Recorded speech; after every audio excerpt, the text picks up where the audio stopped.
Bien qu'on en connaisse un rayon sur les dinosaures, il est très rare de trouver un squelette ne serait-ce que quasi complet d'un de ces animaux. Et quand c'est le cas, le spécimen en question attire vers lui un engouement fort. Mais très peu sont ceux qui ont autant marqué l'histoire que ce squelette d'un allosaure découvert en 1991 dans le Wyoming. Plus qu'un animal, celui-ci est devenu une icône, une légende de la préhistoire que la BBC a eu le flair de porter sur nos écrans. Voici l'incroyable aventure de Big Al.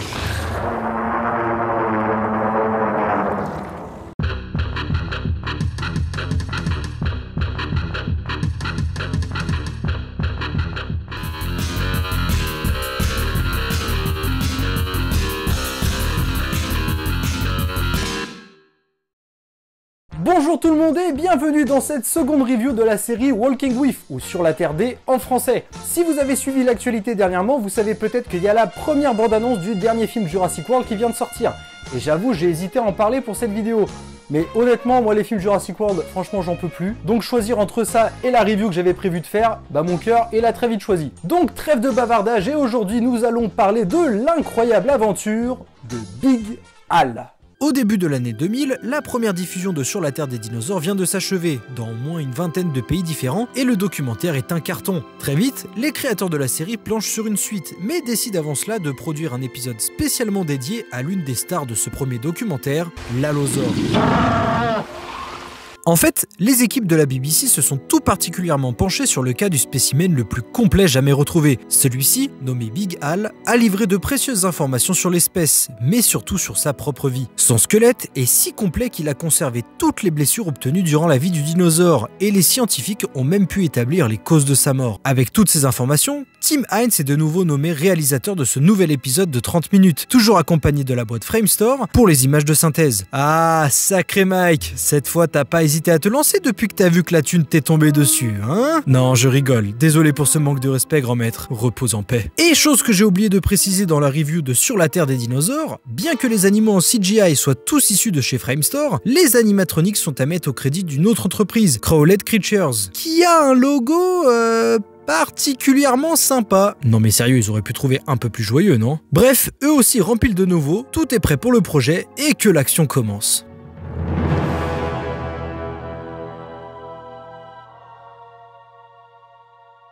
L'épisode débute de nouveau avec cette intro légendaire et on se retrouve avec un fantôme de dinosaure qui se balade dans un musée. C'est la nuit au musée avant l'heure, le bordel. On comprend qu'on va retracer la vie mouvementée d'un jeune allosaure, mais pour ça, il faut remonter dans le temps, à l'époque où Big Al n'était qu'un tout petit dinosaure, tout juste sorti de l'œuf.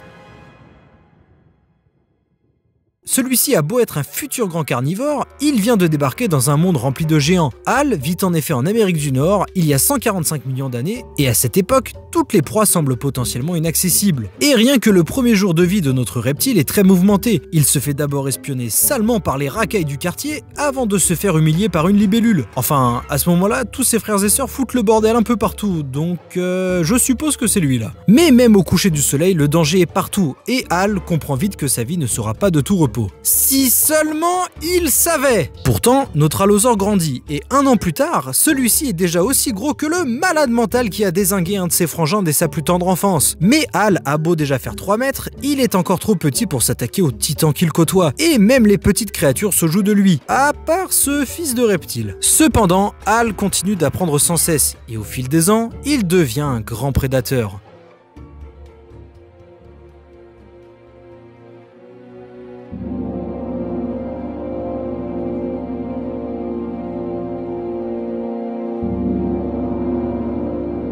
Notre Big Al a grandi, et il n'est plus un chasseur de petits lézards. C'est désormais au gros gibier qu'il s'attaque, même s'il en fait parfois un peu trop. Et ce genre d'excès finira par lui être fatal. Un coup blessé par une plus grande femelle, un coup trop précédent finira avec des proies désormais faciles pour lui, Al finira par se faire la blessure de trop qui mettra fin à sa vie, mais son squelette sera presque entièrement conservé durant les millions d'années à venir. Vous l'aurez compris, cet épisode est de nouveau une petite pépite, mais on va voir tout de suite pourquoi l'aventure de Big Al, c'est génial.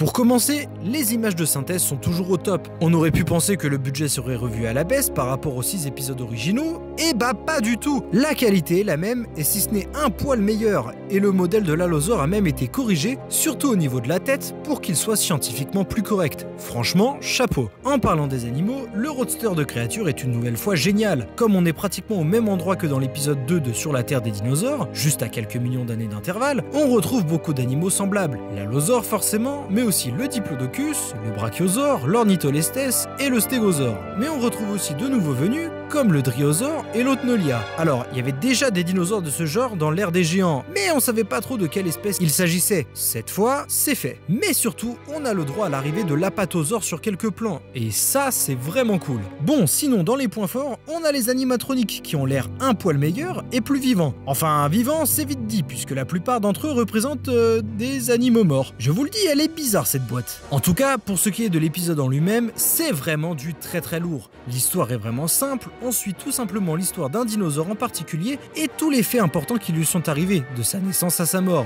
Mais les créateurs n'ont pas fait l'erreur de personnifier Big Al et de le faire passer pour un quelconque héros. Il reste un animal comme un autre qui agit en tant que tel, et le fait qu'on ait de la compassion pour lui malgré tout montre toute la réussite de l'équipe autour de la réalisation. D'ailleurs, ces divers accidents sont représentés de manière très crédible, et les autres scènes sur son comportement le sont tout autant. Il y a d'ailleurs un making-of qui accompagne l'épisode en lui-même. Celui-ci est presque aussi long et nous montre plus en détail ce qu'était sa vie et les raisons des différents choix durant l'épisode. Et en bonus, on a même Big Al qui joue au foot. Et franchement, il est presque bon. Pour revenir sur du sérieux, il y a des scènes vraiment fortes dans cet épisode. Je pense par exemple au piège à prédateurs dans le premier quart d'heure ou au dernier accident de Hal. Mais la meilleure reste la chasse au Diplodocus dans les déserts salants. Tout est dans la mise en scène et la musique qui l'accompagne, Battle of the Salt Plains, est juste folle. On ressent toute la puissance de l'orchestre derrière. D'ailleurs, pour ce qui est de la mort de Big Al, je trouve ça très fort que l'environnement change en fonction de son état de santé. Lorsque l'Allosaure est au sommet de sa forme, le paysage est verdoyant et parcouru de rivières. Mais au fur et à mesure de ses blessures, la saison sèche avance jusqu'à qu'il n'y ait plus qu'un désert et que Hal succombe. Pour ce qui est du côté dramatique, on est une nouvelle fois au top. Enfin, je donne un dernier point fort à la narration. Kenneth Branagh garde son rôle dans la VO, tandis que dans la version française, le dieu André Dussolier laisse sa place à Patrick Poivret, qui s'en sort super bien. La mère revient, mais il est trop tard. Un petit a déjà disparu dans la gueule d'un allosaure d'à peine 1 an.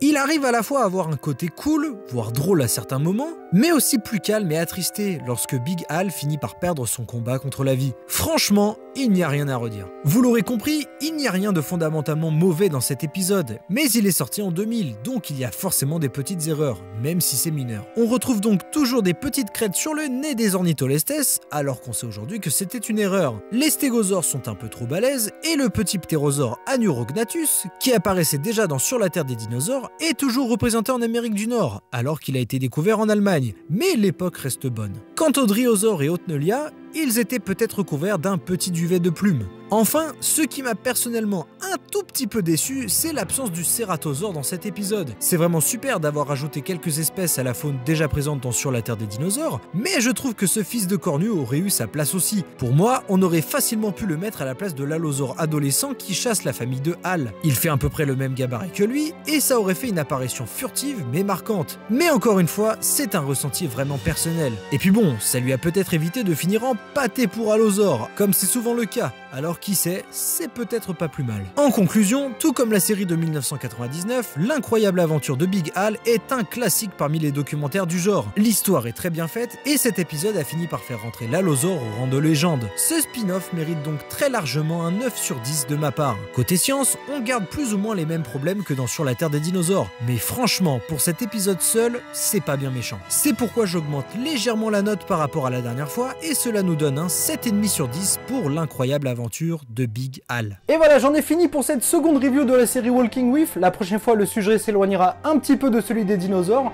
Et entre temps, je ferai un focus, vous commencez peut-être à connaître la chanson. Voilà, que vous dire de plus, comme d'habitude. Portez-vous bien, à très bientôt.